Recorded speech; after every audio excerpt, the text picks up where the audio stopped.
પણ એ કહું છું, કોંગ્રેસ પાર્ટી અમે શાંતિથી રજૂઆત કરીએ છીએ ગાંધીજીના માર્ગ પર કરીને, પણ એનો મતલબ એવું નહીં કે કોંગ્રેસ પાર્ટીને ગંભીરતાથી ના લે અને ભાજપ પૈસાને કામ કરે. ભાજપના નેતાઓ પગાર આપે છે, પ્રજા રૂપિયા પ્રજા વિચારી પરસેવાના રૂપિયાની ટેક્સ ભરી ભરીને મરી ગઈ, ત્યારે તમે એસી કેબિનેટ બેઠા છો. આ પબ્લિક ટેક્સ ના ભરો તમને શું મળશે?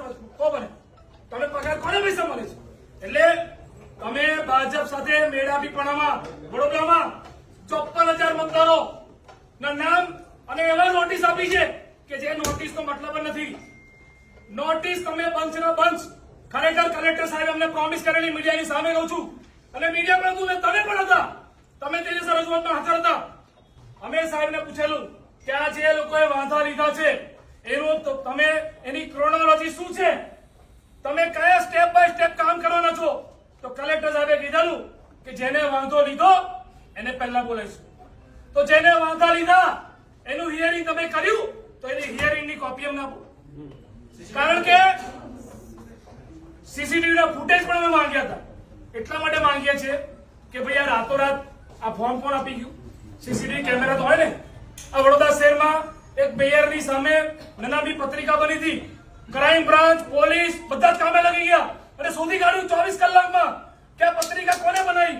તો આટલા બધા બંચના બંચ, રાવપુરામાં 20,000, અકોટામાં 13,000, સયાજીગંજમાં 8,000, વડોદરા સિટીમાં 5,000, માંજરપુરમાં 2,400, આટલા બધા ફોર્મ એ વાંધાદારો આયા તો લાઈનો લાગવી જોઈએ ને. પણ ભાજપના કાર્યાલયથી આખા બંચ આયા અને ભાજપના પ્રમુખનો આદેશ તમે માનીને તમે સામાન્ય પ્રજાને જે ગરીબ છે જે રોડ પર નહીં સાંભળવું પડશે ભાઈ. અમે રજૂઆત કરીએ છીએ, તમે સાંભળવું પડશે. તમે કલેક્ટર સાંભળે છે 2 મિનિટ ઉભા રહે. કલેક્ટર સાહેબ 2 મિનિટ. કલેક્ટર સાહેબ વચ્ચે કોઈ નહીં બોલવાનું. કલેક્ટર સાહેબ પણ અમે નથી કહેતા કે ચલો આપી દો આવેદનપત્ર, એટલે તમે સાહેબ કલેક્ટર મોટા છો, અમારી વાત તો સાંભળો. કેમ ના સાંભળો? તમે તો ના પડો બહાર જતો રહીશ, અહીં પડી જઈશ. તમે આવું ના કીધું કે આવેદનપત્ર આપી દો એટલે અમે નવરા છે, તમે બીસી છો. તમે ફોન તો પૂછ્યું કેમ નહીં? એ તો અમારો માણસ ગયો, તમે ટેલિફોન પૂછી લો ને. તમે ડાયરેક્ટ પીએ વાત ના કરી શકો સાહેબ. 19 ડિસેમ્બરે ડ્રાફ્ટ પદ્ધતિ પડી ત્યારથી કોંગ્રેસ પાર્ટી સતત રજૂઆત કરે છે કે સામાન્ય મતદારો નામ ડિલીટ ના થવા જોઈએ, અને અત્યારે એવું ચાલુ થઈ ગયું છે. એટલે ચૂંટણી હરાવવા માટે ભાજપ સાથે ચૂંટણી પંચ અને ભાજપ મેળાપીપણામાં કામ કરે છે.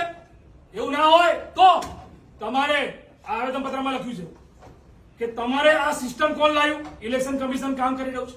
ડીએલઓ તમે મૂક્યા, ઈઆરઓ તમે મૂક્યા, એઈઆરઓ તમે મૂક્યા. તો બીજેપી ના નેતાઓના નામ સાથે જે વાંધા આવ્યા છે એ ચૂંટણી કમિશન એટલે કે તમારા માણસો પર વાંધા ઉઠક્યા છે, સામાન્ય મતદાર નહીં. કામગીરી તમે કરી એટલે એમને વાંધો તમારી સામે છે. તો તમારી સામે જયારે વાંધો હોય તો તમે સાક્ષી બનીને એ બીજેપી ના નેતાઓની સામે તમે ફરિયાદ આપો. એ